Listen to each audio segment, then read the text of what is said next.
Everyone, I hope आप सभी अच्छे होंगे। अपनी तैयारी बहुत ज़ोर शोर से कर रहे होंगे। बच्चों, जैसा कि आपको पता है कि हमने अपनी CHSL की टारगेट सीरीज स्टार्ट की है, जिसकी कि आज 10th वीडियो है, जिसमें कि हम CHSL में जितने भी प्रीवियस ईयर में क्वेश्चन आए वो सभी हम यहाँ पर करा रहे हैं। आई होप आपको हमारी वीडियो अच्छी लग रही होगी। अभी हमने 2023 की टारगेट रखा है, जिसमें कि हम 2023 में जितनी भी CHSL में शिफ्ट आई हैं वो सभी हम यहाँ पर करा रहे हैं। और हमारी डेली वीडियो इवनिंग में शाम 5 बजे हमारे चैनल सोनी गौरव SSC GK पर अपलोड कर दी जाती है। तो आप ऐसे ही हमारी वीडियो देखते रहिए और प्लीज़ हमारे चैनल को सब्सक्राइब कीजिए, वीडियो को लाइक एंड शेयर कीजिए। हम आपके लिए बहुत ज़्यादा मेहनत कर रहे हैं और आगे भी हम आपके लिए ऐसे ही मेहनत करते रहेंगे। आइए आज की क्लास को बिना देरी के स्टार्ट करते हैं। क्वेश्चन नंबर 1, मानव शरीर में अत्यधिक मात्रा में कैडमियम की उपस्थिति के कारण कौन सा रोग होता है? आंसर है इटाई इटाई। ठीक है बच्चों, कौन सा होता है? Itai itai. ठीक है, क्वेश्चन नंबर 2 पढ़ते हैं। भारतीय इतिहास अनुसंधान परिषद भारत सरकार के डैश का एक बंदी निकाय है? आंसर है शिक्षा मंत्रालय। किसका बच्चों? शिक्षा मंत्रालय का। ठीक है, और बच्चों जो ये भारतीय इतिहास अनुसंधान परिषद है, जिसको कि इंग्लिश में Indian council of historical research बोलते हैं, इसकी स्थापना कब हुई थी? 27 मार्च 1972 में। कब? 27 मार्च 1972 में। उसका हेडक्वार्टर कहाँ पर है? न्यू दिल्ली में। कहाँ पर है? नई दिल्ली में। ठीक है बच्चों, ध्यान में रखना। क्वेश्चन नंबर 3 पढ़ते हैं। कौन सी नदी तुमकुर जिले में देवरागढ़ दुर्ग पहाड़ी के दक्षिण भाग से निकलती है और कावेरी में मिलने से पहले लगभग 221 किलोमीटर तक बहती है? आंसर है शिमशा नदी। कौन सी बच्चों? शिमशा नदी। ठीक है बच्चों, देखिए बच्चों, जो ये तुमकुर जिला है ना, ये कर्नाटक में है। ठीक है बच्चों, तो इससे मतलब ये भी पॉइंट आपको पता लग गया। जो ये शिमशा नदी है कहाँ से निकलती है? कर्नाटक से। ठीक है बच्चों, ये भी ध्यान रखना। क्वेश्चन नंबर 4 पढ़ते हैं। सार्वजनिक वस्तुओं के संबंध में क्या गलत है? मतलब इससे पूछा गया है सार्वजनिक जो वस्तुएं होती है उसके संबंध में क्या गलत है। मतलब ऑप्शन दिए हुए थे, तो उनमें से क्या गलत है?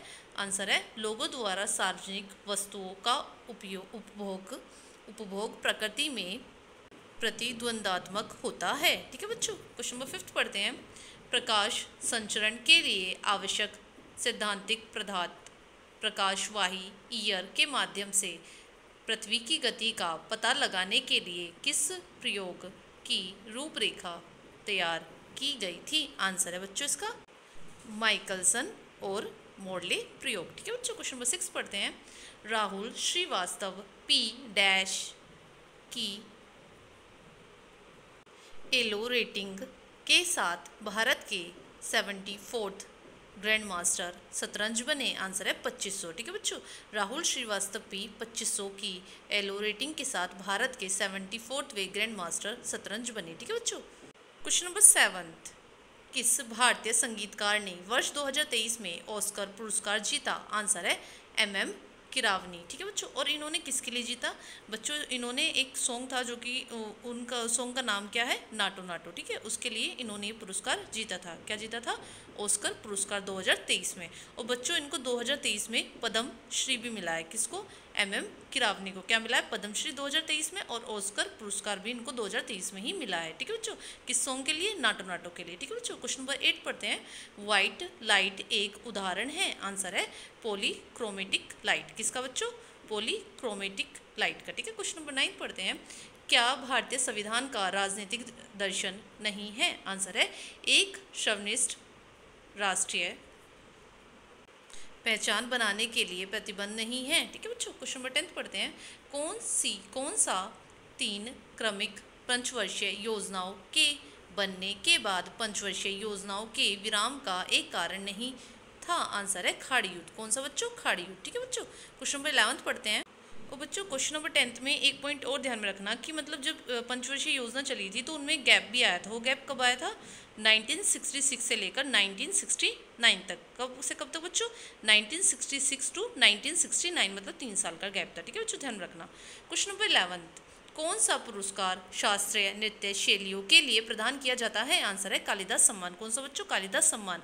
और कौन सी सरकार देती है ये मध्य प्रदेश द्वारा दिया गया एक सम्मान है, मध्य प्रदेश द्वारा। ठीक है, मध्य प्रदेश राज्य द्वारा। ठीक है बच्चों, ध्यान में रखना। और ये मतलब कब स्टार्ट किया गया था? 1980 में। कब स्टार्ट किया गया था? 1980 में। किसके द्वारा दिया जाता है? मध्य प्रदेश के द्वारा, मध्य प्रदेश मतलब राज्य इसको देता है, किस सम्मान को, कालिदास सम्मान को। ठीक है बच्चों, ध्यान में रखना। क्वेश्चन नंबर 12 पढ़ते हैं। भारतीय स्वतंत्रता दिवस के 75वें वर्ष के समारोह का विषय क्या था? आंसर है राष्ट्रीय प्रथम सदैव प्रथम। ठीक है बच्चों। और बच्चों अगर मैं अब आपसे पूछ लूँ कि अभी जो 2024 में हम कौन से नंबर का स्वतंत्रता दिवस मनाएंगे, तो 77 नंबर का, मतलब 77 नंबर का। ठीक है बच्चों, ध्यान रखना। ये एग्जाम पॉइंट ऑफ व्यू से इंपॉर्टेंट है, मतलब पूछ लिया जाता है कौन से नंबर का हमने मनाया है, कौन सा नहीं। ठीक है बच्चों। 13 दी गई डेटा तालिका से बाजार मूल्य पर एनएनपी करोड़ में की गणना कीजिए। ठीक है बच्चों, मतलब कितने करोड़ में इनकी गणना कीजिए। ठीक है, तो जैसे कि बच्चों उसका विवरण दे रखा है यहाँ पे, उसका मूल्य दे रखा है। ठीक है बच्चों, तो जैसे विवरण क्या है, साधन लागत पर एनडीपी। ठीक है, जिसका मूल्य कितना दे रखा है, 1,25,250। ठीक है बच्चों। और विदेश से नवले आय, ये कितनी दे रखी है बच्चों, 581। ठीक है, और जो ये है निवल प्रत्यक्ष कर, ये कितना दे रखा है, 18,120। ठीक है बच्चों। देखो बच्चों इसका आंसर कैसे आया है, इसका आंसर पता है कैसे आता है, इसका आंसर आता है जो फर्स्ट और थर्ड है ना, इनको प्लस करके माइनस कर देंगे, इसमें से क्या, विदेश से नवल आय। ठीक है बच्चों, ध्यान रखना। मतलब बच्चों ये जो वैल्यू आई है, ये वैल्यू कैसे आई है, देखो बच्चों साधन लागत पर एनडीपी को प्लस किया है, मतलब 1,25,250 को प्लस किया है, किससे, निवल प्रत्यक्ष कर से, मतलब 18,120 को, मतलब 18,120 को प्लस किया इन दोनों को, और माइनस किसे कर दिया है, विदेश से जो नवल आय है उसको, मतलब किसको, 581 को हमने इसमें से माइनस कर दिया है, तब ये वैल्यू आई है। मतलब फर्स्ट थर्ड को प्लस करके बीच वाले में से माइनस कर देना, आपकी ये वैल्यू आ जाएगी। ठीक है बच्चों। क्वेश्चन नंबर 14 पढ़ते हैं। कौन सी सही अभिव्यक्ति है? आंसर है निवल निवेश बराबर सकल निवेश माइनस मूल्यह्रास। ठीक है बच्चों। क्वेश्चन नंबर 15 पढ़ते हैं। कौन सा कथन सत्य है? मतलब इसमें 2 कथन दिए गए हैं, कौन सा सत्य है ये हमें बताना है। ए, राजकोषीय घाटे का वित्त पोषण ऋण ग्रहण के द्वारा ही किया जाएगा। बी, ऋण वसूली एक राजस्व प्राप्ति है। बच्चों इसका ऑप्शन एक ही ठीक है। ठीक है बच्चों, फर्स्ट ही ठीक है, राजकोषीय घाटे का वित्त पोषण ऋण ग्रहण के द्वारा ही किया जाएगा। ठीक है बच्चों। क्वेश्चन नंबर 16 पढ़ते हैं। कौन सा भारत की जलवायु को प्रभावित करने वाला एक कारक नहीं है? बच्चों ये है सहारा रेगिस्तान, मतलब सहारा डेजर्ट, जो कि अफ्रीका में है। ठीक है बच्चों, ध्यान रखना। क्वेश्चन नंबर 17 पढ़ते हैं। भारत सरकार द्वारा स्मार्ट सिटी मिशन कब शुरू किया गया था? आंसर है 2015 में। कब शुरू किया गया था बच्चों? ये 2015 में। ठीक है बच्चों, ध्यान रखना। और बच्चों एक पॉइंट और ध्यान रखना कि मतलब तब जो मतलब ये लॉन्च किया गया था, मतलब तब जब ये स्टार्ट किया गया था तब ये मतलब कहा गया था कि हम 100 ऐसी स्मार्ट सिटीज़ बनवाएंगे, मतलब ठीक है, मतलब 100 स्मार्ट सिटी बनवाएंगे। ठीक है बच्चों, ये मतलब बोला गया था। क्वेश्चन नंबर 18 पढ़ते हैं। संविधान अनुसूचित जाति और जनजाति आदेश द्वितीय संशोधन विधेयक 2022 किस राज्य पर लागू होता है? आंसर है उत्तर प्रदेश। किस पर लागू होता है बच्चों? संविधान अनुसूचित जाति और जनजाति आदेश द्वितीय संशोधन विधेयक 2022 उत्तर प्रदेश पर लागू होता है। ठीक है बच्चों। क्वेश्चन नंबर 19 पढ़ते हैं। पहली विश्व बधिर T20 क्रिकेट चैंपियनशिप डैश द्वारा आयोजित की जाएगी। आंसर है भारत द्वारा। किसके द्वारा बच्चों? भारत द्वारा। देखिए बच्चों जो ये first blind T20 world cup है ना बच्चों, ये तीनों बार ही भारत में हुआ है। ठीक है बच्चों, ध्यान रखना। और कहाँ पर हुआ है? ये बेंगलुरु में हुआ है तीनों बार ही। ठीक है बच्चों, और तीनों में ही हमारी इंडिया जीती है। ठीक है, ये पहली बार हुआ 2012 में, दूसरी बार हुआ 2017 में, और तीसरी बार हुआ 2022 में। देखो बच्चों तीनों बार इंडिया जीती है तो मैंने आपको बता दिया, लेकिन जो पहले 2012 में और 2017 में जब इंडिया जीती तो उन्होंने पाकिस्तान को हराया, लेकिन जो भी जो रिसेंट में मतलब हुआ है 2022 वाला, उसमें इन्होंने बांग्लादेश को हराया, हमारी इंडिया ने। ठीक है बच्चों, ध्यान रखना, एग्जाम पॉइंट ऑफ व्यू से इंपॉर्टेंट है। ठीक है, क्वेश्चन नंबर 20 पढ़ते हैं। लंदन में ईस्ट इंडिया एसोसिएशन की स्थापना किसने की थी? आंसर है दादा भाई नौरोजी ने। ठीक है बच्चों, दादा भाई नौरोजी ने लंदन में ईस्ट इंडिया एसोसिएशन की स्थापना की थी। कब की थी? 1866 में। कब की थी? 1866 में। किसने की थी? दादा भाई नौरोजी ने। क्या किया था? लंदन में ईस्ट इंडिया एसोसिएशन की स्थापना की थी। ठीक है बच्चों।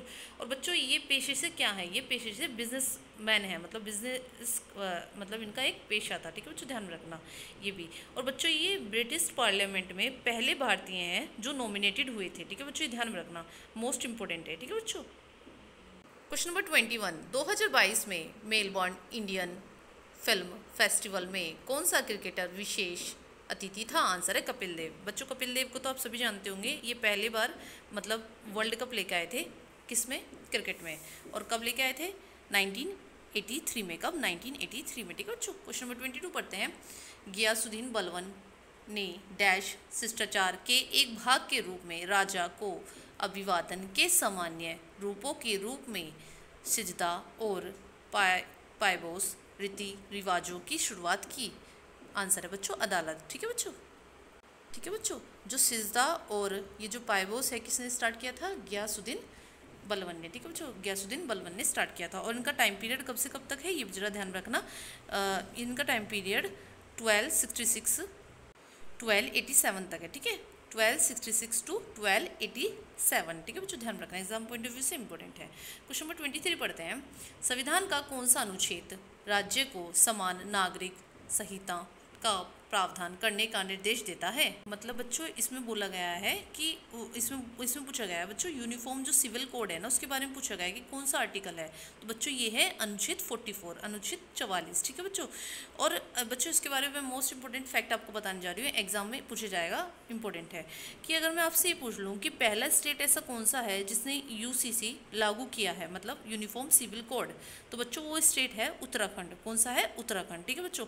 और बच्चों एक पॉइंट और ध्यान रखना कि एक स्टेट में ये पहले से ही लागू है, मतलब आज़ादी के पहले से ही लागू है। ठीक है, तो वो कौन सा है? गोवा। ठीक है, गोवा में पहले से ही लागू है, मतलब जब तक आज़ादी भी नहीं मिली थी हमारे देश को तभी से ये गोवा में लागू है। लेकिन आज़ादी के बाद कौन सा हमारा ऐसा राज्य है जहाँ पर ये जो यूनिफॉर्म सिविल जो ये कोड है ये पहली बार मतलब किस में लागू किया गया है? कौन से स्टेट में? तो उत्तराखंड में। ठीक है बच्चों, ध्यान रखना, एग्जाम पॉइंट ऑफ व्यू से इंपॉर्टेंट है। ठीक है। क्वेश्चन नंबर 24, जनगणना 2011 के अनुसार कितना प्रतिशत शहरी क्षेत्रों में रहता है?